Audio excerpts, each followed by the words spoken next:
நான் வந்துட்டேன்னு சொல்லு, இந்தியன் கிரிக்கெட் டீமுக்கு திரும்ப வந்துட்டேன்னு சொல்லு. இப்படி வந்து ஷமி கெத்தா சொல்கிற மாதிரி தான் நம்ம யாருமே எதிர்பாராத விதமாக இங்கிலாந்துக்கு எதிரான T20 ஸ்குவாடில் ஷமி வந்து இடம் பிடிச்சிருக்காருங்க. இன்றைக்கி நம்ம வீடியோவில் இந்த ஒரு விஷயத்தை பற்றி தான் வந்து பார்க்க போகிறோம். இன்றைக்கி நம்ம BCCI இங்கிலாந்துக்கு எதிரான T20 ஸ்குவாடை வந்து அனௌன்ஸ் பண்ணியிருக்காங்க. இதில் நம்ம எல்லாருமே எக்ஸ்பெக்ட் பண்ண மாதிரி சூரியகுமார் யாதவ் தாங்க கேப்டனாக வந்திருக்காரு. அடுத்து பேட்டிங்கை எடுத்துக்கிட்டோம் அப்படின்னா இதில் வந்து சஞ்சு சாம்சன், அபிஷேக் சர்மா, திலக் வர்மா, ரிங்கு சிங், துருவ் ஜுரல்னு சொல்லி இது மாதிரி வதன்னு அதிரடி பேட்ஸ்மேன்ஸாக வந்திருக்காங்க. அடுத்து ஆல்ரவுண்டர்ஸை எடுத்துக்கிட்டோம் அப்படின்னா நிதிஷ்குமார் ரெட்டி, ஹர்திக் பாண்டியா, அக்சர் பட்டேல் சொல்லி 3 ஆல்ரவுண்டர்ஸ் வந்திருக்காங்க. ஓவராலாக இந்த ஸ்குவாடில் பேட்டிங்கை வந்து பார்க்கும்போது பேட்டிங் பயங்கர ஸ்ட்ராங்காக இருக்கிற மாதிரி தான் வந்து தெரியுது. இப்போ அதுக்கப்புறம் பவுலர்ஸ் எடுத்துக்கிட்டோம் அப்படின்னா ஃபாஸ்ட் பவுலர்ஸில் நம்மளோட முகமது ஷமி இருக்காரு, அஸ்தீப் சிங் இருக்காரு, ஹர்ஷித் ராணா வந்து இருக்காருங்க. அதுக்கப்புறம் ஸ்பின்னர்ஸை எடுத்துக்கிட்டோம் அப்படின்னா வாஷிங்டன் சுந்தர் இருக்காரு, வருண் சக்கரவர்த்தி இருக்காரு, அது போக ரவி பிஸ்னாய் வந்து இருக்காரு. இந்த ஸ்குவாடில் 2 தமிழக வீரர்கள் வந்திருக்காங்க.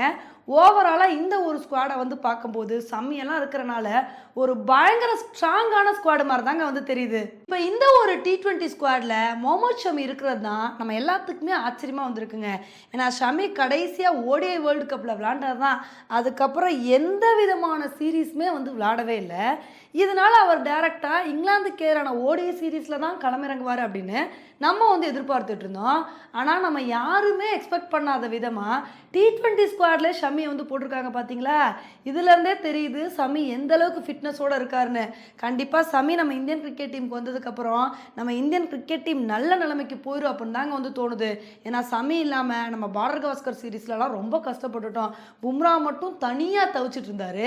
இப்போ சாம்பியன்ஸ் ட்ரோஃபிக்குள்ளே ஷமி, பும்ரா 2 பேரும் ஒன்று சேர்ந்து பவுலிங் போட ஆரம்பிச்சிட்டாங்கன்னு வச்சுக்கோங்களேன், அவ்வளோதான், நம்ம இந்தியன் கிரிக்கெட் டீமை அசைக்கவே முடியாது.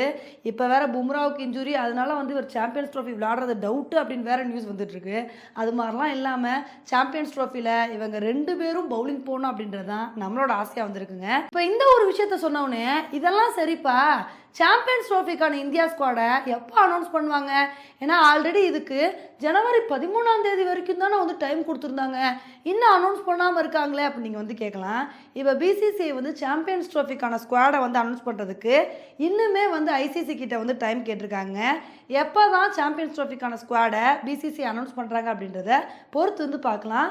ஓகே ஃப்ரெண்ட்ஸ், இந்த ஒரு விஷயத்தை பற்றி நீங்கள் என்ன நினைக்கிறீங்க அப்படின்றத என்னோட கமெண்ட் செக்ஷனில் வந்து போடுங்க. இதே மாதிரி இன்னொரு வீடியோவில் உங்களை வந்து மீட் பண்ணுறேன். Bye friends.